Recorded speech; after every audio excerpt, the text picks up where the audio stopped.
All right, what is going on, ladies and gentlemen? Welcome back to the one and only Wrestling Otaku channel. Of course, your personification of excellence on YouTube and YWC, where the best reviews wrestling, and your three-time YWC channel of the year. And I'm back here. It is now officially Tuesday, December the 10th of 2024. So I hope you all had a good weekend and all that, and as we're winding down the final month of the year here in 2024. So hope you're all having a good one. I'm just kind of doing my thing, if you will, just taking care of what I gotta take care of. So I figured I'd make a video here before I gotta head on in to my job here. But real quickly, I want to talk about this. But before that, just want to say, I appreciate everybody who watches these videos, who follows the channel. I make community posts, do these videos, so appreciate everybody who follows and subscribes. And make sure, if you haven't already, to subscribe to the Wrestling Otaku channel, because we are, I believe, less than 15 subs away from reaching 600 subscribers here on the channel, last I checked. And then right after that, once we reach that goal, we will just be 400 subs away, just 400 shy of reaching my ultimate goal on this channel, which will be getting back to 1,000 subscribers on YouTube. And then after that, we'll be trucking along. We'll be moving on to, obviously, the lofty goal of getting back to 4,000, which is what the total was on my previous channel before it got unfortunately taken down early this year. So if you guys could help me out with that, it would be greatly appreciated. Subscribe to the channel if you haven't already, and if you have subscribed, be sure to tell your friends and tell everybody you know to subscribe to the Wrestling Otaku channel, and I'll greatly appreciate any support in that venture. So with that being said, now that I got that little thing out of the way, let me go ahead and talk about what I want to talk about here, because I've been meaning to say this for a while. I've been kind of seeing, various opinions, various statements being made on social media, here on YouTube from other content creators, so I figured I'd chime in here. I want to talk about NXT. Specifically, I want to talk about NXT's roster, and I just want to say that, honestly, as somebody who's a fan of pro wrestling, and I've watched a good amount of pro wrestling in the last 20 or so years that I've been a fan of it, and not just one promotion, not just, back in the day, WWE/WWE. I watched TNA, I watched Ring of Honor, got into a little bit of New Japan, got into Lucha Underground for a time, didn't get the chance to watch every single episode. Maybe at some point I'll go back, because now Lucha Underground, unfortunately, is no longer doing shows anymore. But there's a lot of different wrestling promotions that I've watched and consumed. I've even taken to watching some old WCW.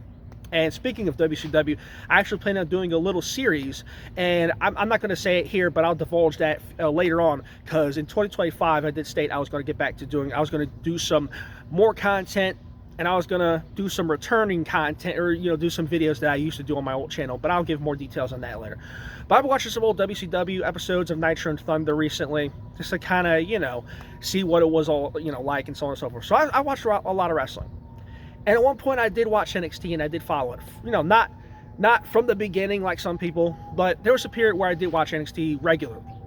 But ever since the rebrand from a couple years ago, ever since it became NXT 2.0 and all that bullshit with Vince McMahon taking it over, and Bruce Pritchard and all those other douchebags who were in control at the time, and they basically had this big rebranding.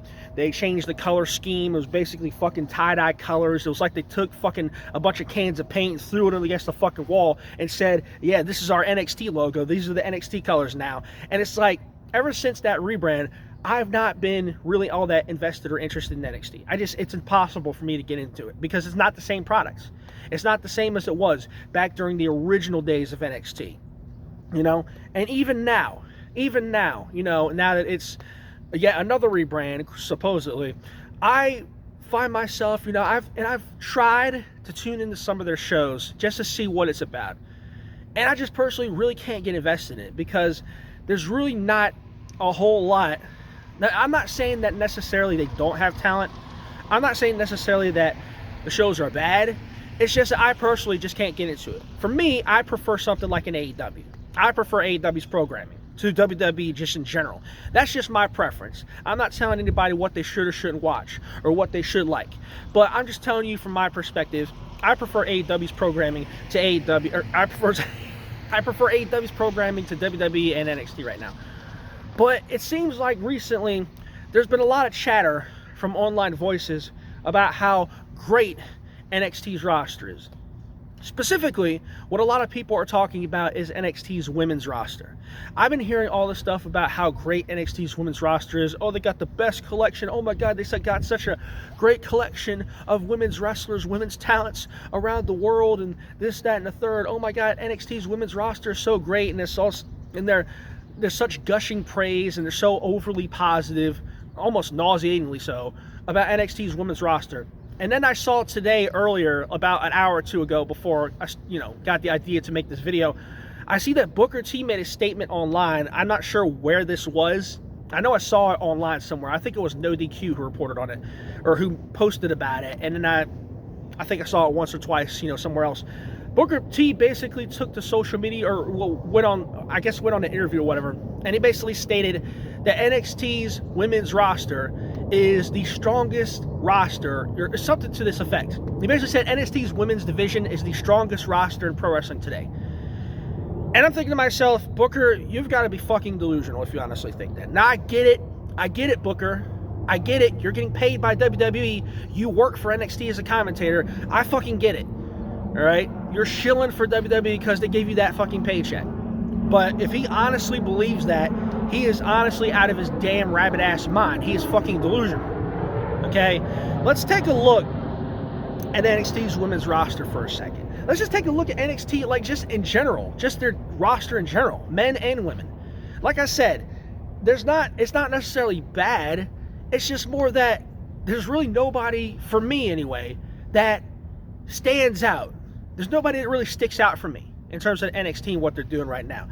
And correct me if I'm wrong, is NXT not the, quote, developmental brand?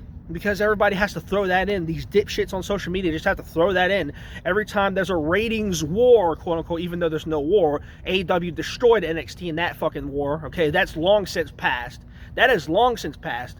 But every time the topic of ratings and viewership come up, and every week NXT gets a better viewership number than AEW Dynamite for one fucking week, these people take the social media, AEW lost to the developmental brand. They lost to the developmental brand. I thought it was a third brand. I thought NXT, correct me if weren't there people years ago saying that NXT was a third brand? Weren't they saying that? But now all of a sudden it's developmental, right? Because they have to go with that narrative, because it's a developmental brand that beat AEW for 1 week. Yet how many times has AEW Dynamite beaten NXT? Multiple times. I showed the fucking stats. I posted the fucking statistics, the viewership matchup throughout the year. AEW handily has destroyed NXT throughout the year. So just thought I'd point that out. But every time NXT gets a better viewership number than AEW, it's always the developmental brand. But then they go online and they say, oh, NXT's a third brand. So which is it? Is it a third brand or is it developmental? It's developmental when it fits your fucking narrative. So since these people want to claim that it's developmental, right? Why do I feel the need, why do I need to watch a developmental brand? Why does a developmental brand need a show? Like, does that really make sense?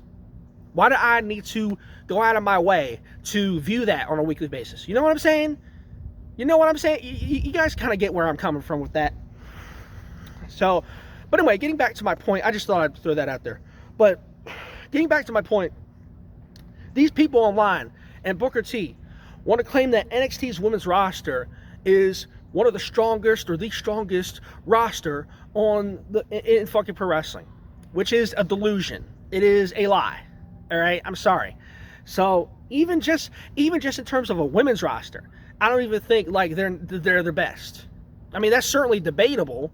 You know, I'm sure some people will have their opinions. Again, I'm not telling people what to think. I'm just telling you from my perspective. Even from the standpoint of a women's roster, I don't think they have the best roster in terms of women in pro wrestling. There's a number of other places, AEW, Stardom, TNA, just to name a few. But so again, it's debatable.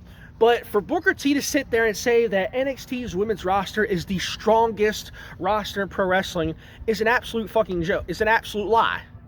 Let's take a look at NXT's women's roster, okay?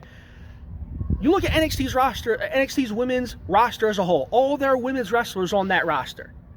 When I look at NXT's women's roster, and I'm just going to be real, I honestly do not know half of the women on the show. I do not know half of the women in the roster. I don't. I legitimately don't. Granted, I don't follow NXT every week.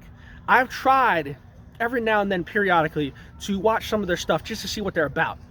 Again, personally, it's just a matter of preference. I personally can't really get into the stuff. I prefer AEW. But looking at NXT's women's roster, the roster talent and the women in the women's division they have right now, I don't know who half of them are. I don't know who 75% of them are. I know who Roxanne Perez is, obviously. She used to go by Roxy in Ring of Honor. I know who Cora Jade is. You know, the two AJ Lee ripoffs right there. The two AJ Lee ripoffs, Roxanne Perez and Cora Jade. I know who Fallon Henley is. That's the Mickie James ripoff, because I've seen her a few times wrestle. I know who Nikita Lyons is, because, for obvious reasons, there's a lot of people have talked about her for, you guys should know her. I've heard a lot about, Nikita Lyons. Just saying. Let's see who else. I know who Stephanie Vaquer is, because, she wrestled that one match against Mercedes Moné in AEW. She was a part of AAA, I believe, or was it AAA? Yeah, she was in AAA before. She wrestled that one match against Mercedes Moné, and then she went off to WWE, to NXT, to the developmental. So great upgrade there. That's some kind of upgrade there. You went from potentially being a part of AEW to being on a developmental brand. So great upgrade there of Stephanie Vaquer. I just thought throw that in there. I know who she is, and there might be one or other two names I'm forgetting, but outside of that, I don't know half of this roster. I don't know who any of these women are. I don't know who Tatum Paxley is. I don't know who Sol Ruka is. Sol Rukia, whatever her name is. Okay, little Bleach reference there. If you don't know Sol Rukia, Jesus Christ. I don't know who she is. I don't know who Jada Parker is. I don't actually. You know what? I got the fucking roster right here on my phone, on my other phone. I don't know who Adriana Rizzo is. I don't know who Brindley Reese is. I don't know who Danny Palmer is. I know who Gigi Dolan is. I've heard the name Giulia, however you pronounce her name. I've heard of her. I don't know who Izzy Dame is. I don't know who Jasmine Nix is. I don't know who Kaylani Jordan is. I don't know who Kendall Gray is. I'm just kind of running down the list here. I don't know who Lola Vice is. I've heard that name a lot because it's just, a recognizable name. Lola Vice, like this hell of a name. Don't know who that is, though. I don't know who Ren Sinclair is. I don't know who Zarya is. I don't know half of them. I don't know half of them. If you lined these women up, this is the point I'm making.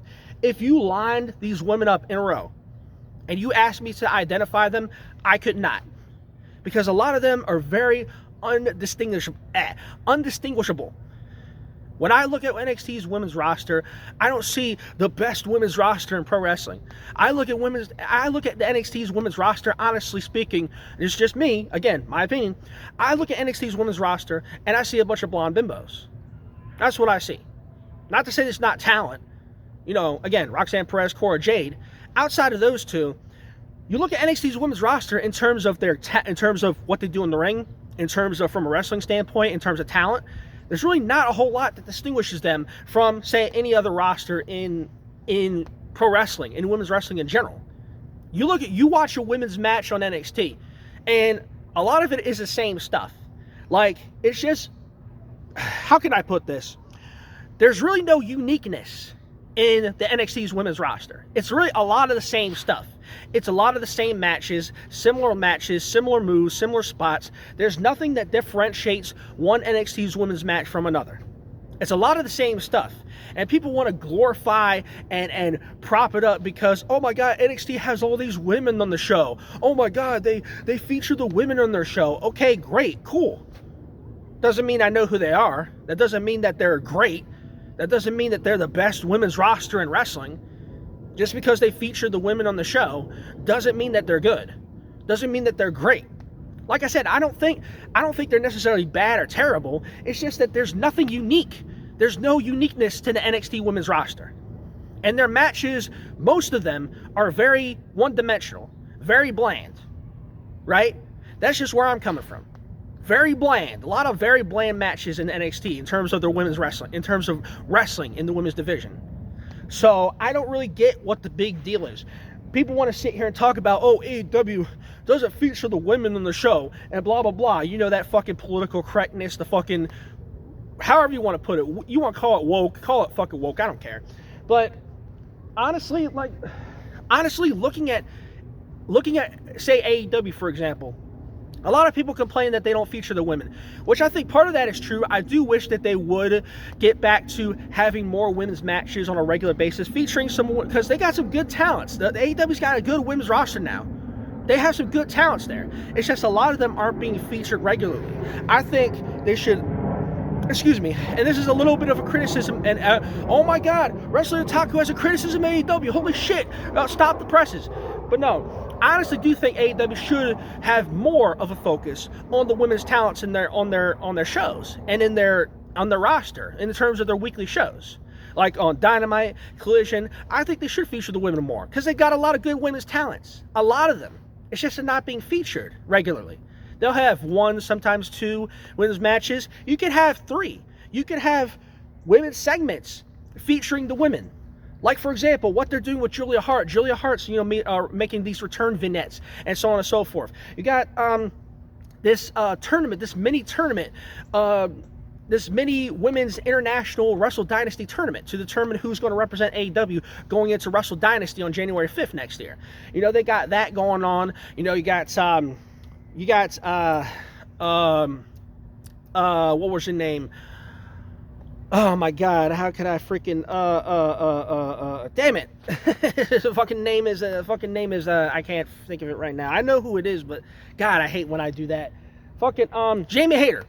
They had Jamie Hayter recently return, and she's been wrestling on TV. She's had, back and forth with various, women on the roster. She's involved in that turn. She's in the finals. It's going to be her and Will Nightingale. That ought to be a solid match. You got Thunder Rosa. You got Mariah May. You got current AEW Women's Champion in a feud right now with Mina Shirakawa. They're going to have a match this upcoming Thursday, tomorrow night. Winter is coming. And so can't wait for that. I love me some Mina Shirakawa. That's just me. I love me some Mina Shirakawa. Toni Storm, former women's champion. She's been off TV, ever since she lost the title to Mariah May. So she's kind of doing her own thing. Like, obviously she's going to return at some point. There was a rumor going around that she, quote, retired, but I don't believe that. Then you look at TBS champion Mercedes Moné, and a lot of people are saying, oh, well, Mercedes Moné, they dropped the ball. They didn't drop the fucking ball. Mercedes Moné's doing some of the best work of her career. And at some point, she is going to be in a feud with her former protege, I guess you could say, her former helper in Camille, whenever Camille gets back to wrestling. And I can't wait for that program. You got my girl, Chris Statlander, on there. You got so many talents. There is so much talent in the AEW women's roster, in the AEW women's division. It's just a matter of them being featured more regularly, which I hope that AEW and Tony Khan get around to doing in the future. But that's not to say that they're necessarily bad or they're not doing anything. And conversely, NXT throws a bunch of women's matches together, a bunch of 6-woman tags or tag matches and so on and so forth. Just because they have a bunch of women's matches on the show doesn't mean that the roster is good. I'm not saying, again, it's not terrible, but I'm just saying just because you throw a bunch of women's matches together doesn't mean that I should know, or doesn't mean that people should care who they are, or doesn't mean that, oh my god, they're featuring women, so it's got to be good. No. It's just, okay, they got a lot of women's matches. Why should people care? You know what I'm saying? It's just, that's kind of, I hope you guys understand where I'm coming from. That's just kind of where I'm coming from. So to kind of wrap this up here, NXT's women's roster is not that good. There's talent, certainly, but it's not that good, and it's certainly not the best fucking roster in pro wrestling. It's not even the best women's roster in pro wrestling. That's heavily debatable. I will give it to, like I said, Stardom, AEW, TNA. They're in the running, more so than NXT. So that's just my opinion. That's just where I come from. That's just where I stand. Like I said, you don't have to agree. That's just where I'm coming from. So that's pretty much all I got to say for this. So thank you for watching this video. That's all I got to say for now. So let me just kind of wrap this up here. Got to head into work in a little bit. But thank you for watching again. And once more, be sure to leave a like, leave a comment, give me your thoughts on anything I talked about here, anything I touched on here. Be sure to subscribe to the channel if you haven't already. Appreciate all the support I can get. With that being said, it's pretty much going to do it, man. So thank you for watching. More content to come very soon. But till then, till next time, this has been the Wrestling Otaku, and I see you guys later. I'm out for now. Peace.